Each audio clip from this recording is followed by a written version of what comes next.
hello. Mic check 1 2 3.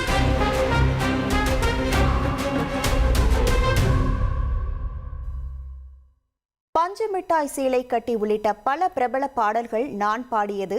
ஆனால் பலருக்கும் இது தெரியாது என இசையமைப்பாளர் தேவா ஆதங்கம் தெரிவித்துள்ளார்.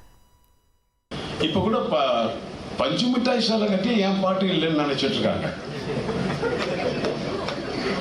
நான் துபாய்க்கு ப்ரோக்ராம் போறேன். நான் ஜனவரி 24 அந்த சாங் எனக்கு தெரிஞ்சவர் தான் ப்ரொடியூசர். எனக்கு சாங் லிஸ்ட் வேணும் அப்படின்னு கேட்டார். என்னென்ன பாட்டு நீங்க பாட போறீங்கன்னு சொல்லி நான் அனுப்பிச்ச சாங் லிஸ்ட் அவர் பதில் சொல்றாரு, போண்டான்னு உங்க பாட்டு மட்டும் போடல, மற்ற மியூசிக் டைரக்டர் பாட்டெல்லாம் ஏன் போடுறீங்கன்னு கேட்டார். மற்ற மியூசிக் டைரக்டர் பாட்டு நான் போடலையே, நான் ஏன் பாட்டு தான். ஆனா புல்வெளி புல்வெளி தண்ணில் பனித்துளி ஆசை நீங்களா மியூசிக் கேட்கிறாரு. இதை விட நான் என்ன அநியம் இல்லை, யாருக்குமே தெரியல. கூட புதுவலையல அரைச்சி தொண்டையில, அதெல்லாம் என் பாட்டுன்னா யாருக்கும் தெரியல. நேற்று ஒரு பாட்டு போட்டோம் ஈரோடுல, எருக்கஞ்செடியோரம் இறுக்கி பூடிச்சையும் மாமா, அந்த அந்த மெலடி எல்லாம் இப்போ வைரல் ஆயிட்டு இருக்கு.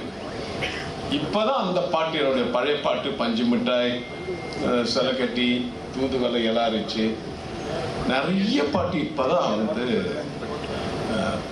நான் தான் மியூசிக்னு தெரியுது. கலைஞர் ஐயா கூட நான் நிறைய எனக்கு பழக்கம்.